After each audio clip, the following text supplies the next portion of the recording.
ನಿನ್ನೆ ಅಶೋಕ್ ಅವರು ವಿಧಾನಸಭೆಯಲ್ಲಿ ಮಾತಾಡ್ತಾ ಇದ್ರು. ಅದೇ ಜಿ ರಾಮ್ಜಿ ವಿಚಾರ ಮಾತಾಡ್ತಾ ಇದ್ದಾಗ ಅಶೋಕರು ಏನು ಹೇಳಿದ್ರು ಅಂದರೆ, ರಾಮನ ಹೆಸರು ಅಂದರೆ ಕಾಂಗ್ರೆಸ್ನವ್ರಿಗೆ ಆಗೋದಿಲ್ಲ, ಅದಕ್ಕೆ ವಿರೋಧ ಮಾಡ್ತಾರೆ, ಅಲರ್ಜಿ ಅಂತ ಹೇಳಿದರು. ಆಗ ನಾನು ಎದ್ದು ನಿಂತ್ಕೊಂಡು ಹೇಳಿದೆ, ಜಿ ರಾಮ್ಜಿ ಅಂದರೆ ಶ್ರೀರಾಮನ ಹೆಸರಲ್ಲ.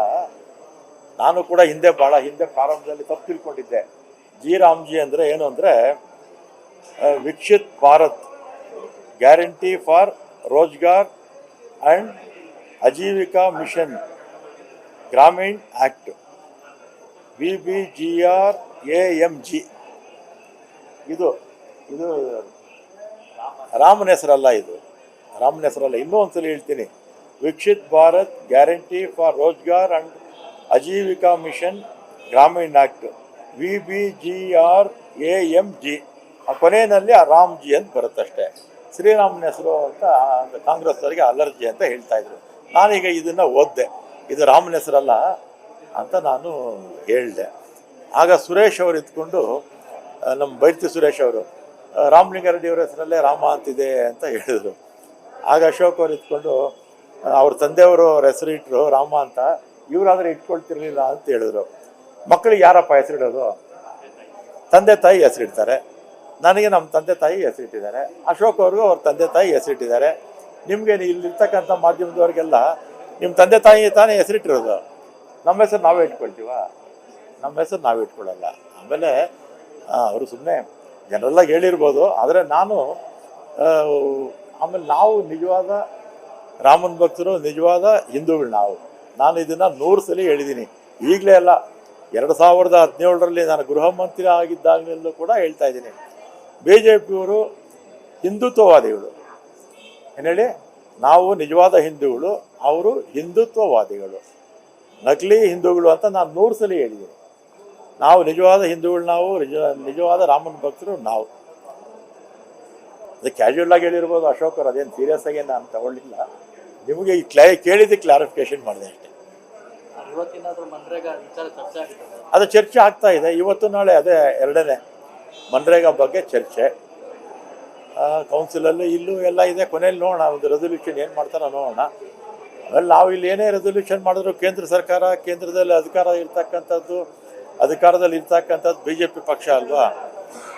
BJP ಪಕ್ಷ ಎಲ್ಲಿ ಅವರು ಮಾಡ್ತಾರೋ ಇಲ್ಲವೋ ಗೊತ್ತಿಲ್ಲ. ಆದರೆ ನಮ್ಮ ಪ್ರಯತ್ನ ನಾವು ಮಾಡಬೇಕು, ಜನರ ಗಮನ ಸೆಳೀಬೇಕು.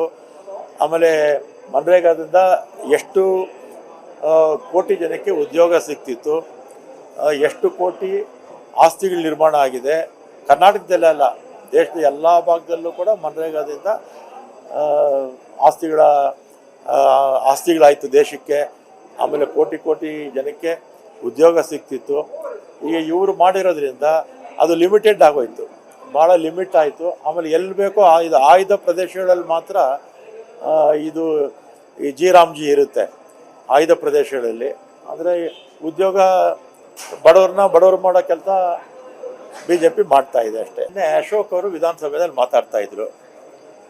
ಅದೇ ಜಿ ರಾಮ್ಜಿ ವಿಚಾರ ಮಾತಾಡ್ತಾ ಇದ್ದಾಗ ಅಶೋಕರು ಏನು ಹೇಳಿದ್ರು ಅಂದರೆ, ರಾಮನ ಹೆಸರು ಅಂದರೆ ಕಾಂಗ್ರೆಸ್ನವ್ರಿಗೆ ಆಗೋದಿಲ್ಲ, ಅದಕ್ಕೆ ವಿರೋಧ ಮಾಡ್ತಾರೆ, ಅಲರ್ಜಿ ಅಂತ ಹೇಳಿದರು. ಆಗ ನಾನು ಎದ್ದು ನಿಂತ್ಕೊಂಡು ಹೇಳಿದೆ, ಜಿ ರಾಮ್ಜಿ ಅಂದರೆ ಶ್ರೀರಾಮನ ಹೆಸರಲ್ಲ. ನಾನು ಕೂಡ ಭಾಳ ಹಿಂದೆ ಪ್ರಾರಂಭದಲ್ಲಿ ತಪ್ಪು ತಿಳ್ಕೊಂಡಿದ್ದೆ. ಜಿ ರಾಮ್ಜಿ ಅಂದರೆ ಏನು ಅಂದರೆ Viksit Bharat guarantee for Rozgar and Ajeevika mission Gramin act BBGRAMG. ಇದು ರಾಮನ ಹೆಸರಲ್ಲ, ರಾಮನ ಹೆಸರಲ್ಲ. ಇನ್ನೂ ಒಂದ್ಸಲ ಹೇಳ್ತೀನಿ, Viksit Bharat guarantee for Rozgar and Ajeevika mission Gramin act BBGRAMG. ಆ ಕೊನೆಯಲ್ಲಿ ಆ ರಾಮ್ಜಿ ಅಂತ ಬರುತ್ತಷ್ಟೇ. ಶ್ರೀರಾಮನ ಹೆಸರು ಅಂತ ಕಾಂಗ್ರೆಸ್ನವರಿಗೆ ಅಲರ್ಜಿ ಅಂತ ಹೇಳ್ತಾ ಇದ್ರು. ನಾನೀಗ ಇದನ್ನು ಓದಿದೆ, ಇದು ರಾಮನ ಹೆಸರಲ್ಲ ಅಂತ ನಾನು ಹೇಳಿದೆ. ಆಗ ಸುರೇಶ್ ಅವರು ಇದ್ಕೊಂಡು, ನಮ್ಮ ಬೈರ್ತಿ ಸುರೇಶ್ ಅವರು, ರಾಮಲಿಂಗಾರೆಡ್ಡಿಯವರ ಹೆಸರಲ್ಲೇ ರಾಮ ಅಂತಿದೆ ಅಂತ ಹೇಳಿದರು. ಆಗ ಅಶೋಕ್ ಅವರು ಇದ್ಕೊಂಡು, ಅವ್ರ ತಂದೆಯವರು ಅವ್ರ ಹೆಸರು ಇಟ್ಟರು ರಾಮ ಅಂತ, ಇವರಾದರೆ ಇಟ್ಕೊಳ್ತಿರ್ಲಿಲ್ಲ ಅಂತ ಹೇಳಿದ್ರು. ಮಕ್ಕಳಿಗೆ ಯಾರಪ್ಪ ಹೆಸರಿಡೋದು? ತಂದೆ ತಾಯಿ ಹೆಸರಿಡ್ತಾರೆ. ನನಗೆ ನಮ್ಮ ತಂದೆ ತಾಯಿ ಹೆಸರಿಟ್ಟಿದ್ದಾರೆ. ಅಶೋಕ್ ಅವ್ರಿಗೂ ಅವ್ರ ತಂದೆ ತಾಯಿ ಹೆಸರಿಟ್ಟಿದ್ದಾರೆ. ನಿಮಗೆ ಇಲ್ಲಿರ್ತಕ್ಕಂಥ ಮಾಧ್ಯಮದವ್ರಿಗೆಲ್ಲ ನಿಮ್ಮ ತಂದೆ ತಾಯಿ ತಾನೇ ಹೆಸರಿಟ್ಟಿರೋದು. ನಮ್ಮ ಹೆಸರು ನಾವೇ ಇಟ್ಕೊಳ್ತೀವ?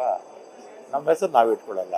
ಆಮೇಲೆ ಅವರು ಸುಮ್ಮನೆ ಜನರೆಲ್ಲ ಹೇಳಿರ್ಬೋದು, ಆದರೆ ನಾನು ಆಮೇಲೆ ನಾವು ನಿಜವಾದ ರಾಮನ ಭಕ್ತರು, ನಿಜವಾದ ಹಿಂದೂಗಳು ನಾನು ಇದನ್ನು 100 ಸಲ ಹೇಳಿದ್ದೀನಿ.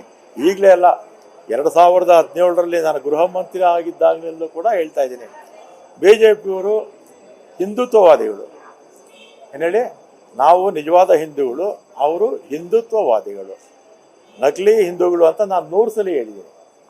ನಾವು ನಿಜವಾದ ಹಿಂದೂಗಳು, ನಾವು ನಿಜವಾದ ರಾಮನ ಭಕ್ತರು ನಾವು.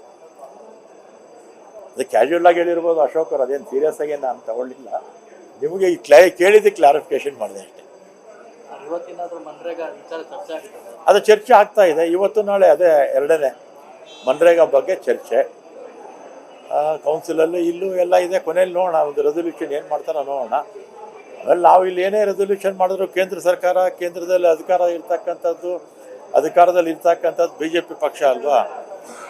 ಬಿ ಜೆ ಪಿ ಪಕ್ಷ ಎಲ್ಲಿ ಅವರು ಮಾಡ್ತಾರೋ ಇಲ್ಲವೋ ಗೊತ್ತಿಲ್ಲ. ಆದರೆ ನಮ್ಮ ಪ್ರಯತ್ನ ನಾವು ಮಾಡಬೇಕು, ಜನರ ಗಮನ ಸೆಳೀಬೇಕು. ಆಮೇಲೆ ಮನ್ರೇಗಾದಿಂದ ಎಷ್ಟು ಕೋಟಿ ಜನಕ್ಕೆ ಉದ್ಯೋಗ ಸಿಗ್ತಿತ್ತು, ಎಷ್ಟು ಕೋಟಿ ಆಸ್ತಿಗಳ ನಿರ್ಮಾಣ ಆಗಿದೆ. ಕರ್ನಾಟಕದಲ್ಲೇ ಅಲ್ಲ, ದೇಶದ ಎಲ್ಲ ಭಾಗದಲ್ಲೂ ಕೂಡ ಮನ್ರೇಗಾದಿಂದ ಆಸ್ತಿಗಳಾಯಿತು ದೇಶಕ್ಕೆ. ಆಮೇಲೆ ಕೋಟಿ ಜನಕ್ಕೆ ಉದ್ಯೋಗ ಸಿಗ್ತಿತ್ತು.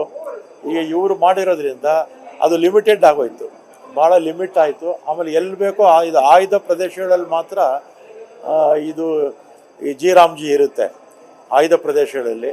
ಅಂದರೆ ಉದ್ಯೋಗ ಬಡವರು ಮಾಡೋ ಕೆಲಸ ಬಿ ಜೆ ಪಿ ಮಾಡ್ತಾ ಇದೆ ಅಷ್ಟೇ. ಅಶೋಕ್ ಅವರು ವಿಧಾನಸಭೆಯಲ್ಲಿ ಮಾತಾಡ್ತಾ ಇದ್ರು, ಅದೇ ಜಿ ರಾಮ್ಜಿ ವಿಚಾರ ಮಾತಾಡ್ತಾ ಇದ್ದಾಗ ಅಶೋಕರು ಏನು ಹೇಳಿದ್ರು ಅಂದರೆ, ರಾಮನ ಹೆಸರು ಅಂದರೆ ಕಾಂಗ್ರೆಸ್ನವ್ರಿಗೆ ಆಗೋದಿಲ್ಲ, ಅದಕ್ಕೆ ವಿರೋಧ ಮಾಡ್ತಾರೆ, ಅಲರ್ಜಿ ಅಂತ ಹೇಳಿದರು. ಆಗ ನಾನು ಎದ್ದು ನಿಂತ್ಕೊಂಡು ಹೇಳಿದೆ, ಜಿ ರಾಮ್ಜಿ ಅಂದರೆ ಶ್ರೀರಾಮನ ಹೆಸರಲ್ಲ. ನಾನು ಕೂಡ ಭಾಳ ಹಿಂದೆ ಪ್ರಾರಂಭದಲ್ಲಿ ತಪ್ಪು ತಿಳ್ಕೊಂಡಿದ್ದೆ. ಜಿ ರಾಮ್ಜಿ ಅಂದರೆ ಏನು ಅಂದರೆ Viksit Bharat guarantee for Rozgar and Ajeevika mission Gramin act, VBGRAMG. ಇದು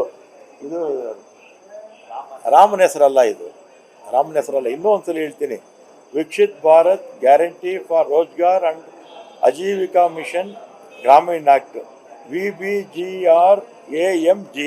ಆ ಕೊನೆಯಲ್ಲಿ ಆ ರಾಮ್ಜಿ ಅಂತ ಬರುತ್ತಷ್ಟೇ. ಶ್ರೀರಾಮನ ಹೆಸರು ಅಂತ ಕಾಂಗ್ರೆಸ್ನವರಿಗೆ ಅಲರ್ಜಿ ಅಂತ ಹೇಳ್ತಾ ಇದ್ರು. ನಾನೀಗ ಇದನ್ನು ಓದಿದೆ, ಇದು ರಾಮನ ಹೆಸರಲ್ಲ ಅಂತ ನಾನು ಹೇಳಿದೆ. ಆಗ ಸುರೇಶ್ ಅವರು ಇದ್ಕೊಂಡು, ನಮ್ಮ ಬೈರ್ತಿ ಸುರೇಶ್ ಅವರು, ರಾಮಲಿಂಗಾರೆಡ್ಡಿಯವ್ರ ಹೆಸರಲ್ಲೇ ರಾಮ ಅಂತಿದೆ ಅಂತ ಹೇಳಿದರು. ಆಗ ಅಶೋಕ್ ಅವರು ಇದ್ಕೊಂಡು, ಅವ್ರ ತಂದೆಯವರು ಅವ್ರ ಹೆಸರು ಇಟ್ಟರು ರಾಮ ಅಂತ, ಇವರಾದರೆ ಇಟ್ಕೊಳ್ತಿರ್ಲಿಲ್ಲ ಅಂತ ಹೇಳಿದ್ರು. ಮಕ್ಕಳಿಗೆ ಯಾರಪ್ಪ ಹೆಸರಿಡೋದು? ತಂದೆ ತಾಯಿ ಹೆಸರಿಡ್ತಾರೆ. ನನಗೆ ನಮ್ಮ ತಂದೆ ತಾಯಿ ಹೆಸರಿಟ್ಟಿದ್ದಾರೆ. ಅಶೋಕ್ ಅವ್ರಿಗೂ ಅವ್ರ ತಂದೆ ತಾಯಿ ಹೆಸರಿಟ್ಟಿದ್ದಾರೆ. ನಿಮಗೆ ಇಲ್ಲಿರ್ತಕ್ಕಂಥ ಮಾಧ್ಯಮದವ್ರಿಗೆಲ್ಲ ನಿಮ್ಮ ತಂದೆ ತಾಯಿ ತಾನೇ ಹೆಸರಿಟ್ಟಿರೋದು. ನಮ್ಮ ಹೆಸರು ನಾವೇ ಇಟ್ಕೊಳ್ತೀವ? ನಮ್ಮ ಹೆಸರು ನಾವೇ ಇಟ್ಕೊಳ್ಳಲ್ಲ. ಆಮೇಲೆ ಅವರು ಸುಮ್ಮನೆ ಜನರೆಲ್ಲ ಹೇಳಿರ್ಬೋದು, ಆದರೆ ಆಮೇಲೆ ನಾವು ನಿಜವಾದ ರಾಮನ ಭಕ್ತರು, ನಿಜವಾದ ಹಿಂದೂಗಳು ನಾನು ಇದನ್ನು 100 ಸಲ ಹೇಳಿದ್ದೀನಿ. ಈಗಲೇ ಅಲ್ಲ, 2017ರಲ್ಲಿ ನಾನು ಗೃಹ ಮಂತ್ರಿ ಆಗಿದ್ದಾಗಲೆಲ್ಲೂ ಕೂಡ ಹೇಳ್ತಾ ಇದ್ದೀನಿ. ಬಿ ಜೆ ಪಿಯವರು ಹಿಂದುತ್ವವಾದಿಗಳು. ಏನು ಹೇಳಿ? ನಾವು ನಿಜವಾದ ಹಿಂದೂಗಳು, ಅವರು ಹಿಂದುತ್ವವಾದಿಗಳು, ನಕಲಿ ಹಿಂದೂಗಳು ಅಂತ ನಾನು 100 ಸಲ ಹೇಳಿದ್ದೀನಿ. ನಾವು ನಿಜವಾದ ಹಿಂದೂಗಳು, ನಿಜವಾದ ರಾಮನ ಭಕ್ತರು ನಾವು. ಅದು ಕ್ಯಾಶುವಲ್ ಆಗಿ ಹೇಳಿರ್ಬೋದು ಅಶೋಕ್ ಅವರು, ಅದೇನು ಸೀರಿಯಸ್ ಆಗಿ ನಾನು ತಗೊಳ್ಳಿಲ್ಲ. ನಿಮಗೆ ಈ ಕೇಳಿದ್ದು ಕ್ಲಾರಿಫಿಕೇಶನ್ ಮಾಡಿದೆ ಅಷ್ಟೇ. ಅದು ಚರ್ಚೆ ಆಗ್ತಾ ಇದೆ ಇವತ್ತು ನಾಳೆ. ಅದೇ ಎರಡನೇ ಮನ್ರೇಗಾ ಬಗ್ಗೆ ಚರ್ಚೆ ಕೌನ್ಸಿಲಲ್ಲಿ, ಇಲ್ಲೂ ಎಲ್ಲ ಇದೆ. ಕೊನೆಯಲ್ಲಿ ನೋಡೋಣ, ಒಂದು ರೆಸೊಲ್ಯೂಷನ್ ಏನು ಮಾಡ್ತಾರೋ ನೋಡೋಣ. ಆಮೇಲೆ ನಾವು ಇಲ್ಲಿ ಏನೇ ರೆಸೊಲ್ಯೂಷನ್ ಮಾಡಿದ್ರು ಕೇಂದ್ರ ಸರ್ಕಾರ, ಕೇಂದ್ರದಲ್ಲಿ ಅಧಿಕಾರದಲ್ಲಿ ಇರ್ತಕ್ಕಂಥದ್ದು ಬಿ ಜೆ ಪಿ ಪಕ್ಷ ಅಲ್ವಾ? ಬಿ ಜೆ ಪಿ ಪಕ್ಷ ಎಲ್ಲಿ ಅವರು ಮಾಡ್ತಾರೋ ಇಲ್ಲವೋ ಗೊತ್ತಿಲ್ಲ, ಆದರೆ ನಮ್ಮ ಪ್ರಯತ್ನ ನಾವು ಮಾಡಬೇಕು, ಜನರ ಗಮನ ಸೆಳೀಬೇಕು. ಆಮೇಲೆ ಮನ್ರೇಗಾದಿಂದ ಎಷ್ಟು ಕೋಟಿ ಜನಕ್ಕೆ ಉದ್ಯೋಗ ಸಿಗ್ತಿತ್ತು, ಎಷ್ಟು ಕೋಟಿ ಆಸ್ತಿಗಳ ನಿರ್ಮಾಣ ಆಗಿದೆ. ಕರ್ನಾಟಕದಲ್ಲೇ ಅಲ್ಲ, ದೇಶದ ಎಲ್ಲ ಭಾಗದಲ್ಲೂ ಕೂಡ ಮನ್ರೇಗಾದಿಂದ ಆಸ್ತಿಗಳಾಯಿತು ದೇಶಕ್ಕೆ. ಆಮೇಲೆ ಕೋಟಿ ಕೋಟಿ ಜನಕ್ಕೆ ಉದ್ಯೋಗ ಸಿಗ್ತಿತ್ತು. ಈಗ ಇವರು ಮಾಡಿರೋದ್ರಿಂದ ಅದು ಲಿಮಿಟೆಡ್ ಆಗೋಯ್ತು, ಭಾಳ ಲಿಮಿಟ್ ಆಯಿತು. ಆಮೇಲೆ ಎಲ್ಲಿ ಬೇಕೋ ಆಯ್ದ ಪ್ರದೇಶಗಳಲ್ಲಿ ಮಾತ್ರ ಇದು ಈ ಜಿ ಇರುತ್ತೆ, ಆಯ್ದ ಪ್ರದೇಶಗಳಲ್ಲಿ. ಅಂದರೆ ಉದ್ಯೋಗ ಬಡವ್ರು ಮಾಡೋ ಕೆಲಸ BJP ಮಾಡ್ತಾ ಇದೆ ಅಷ್ಟೇ.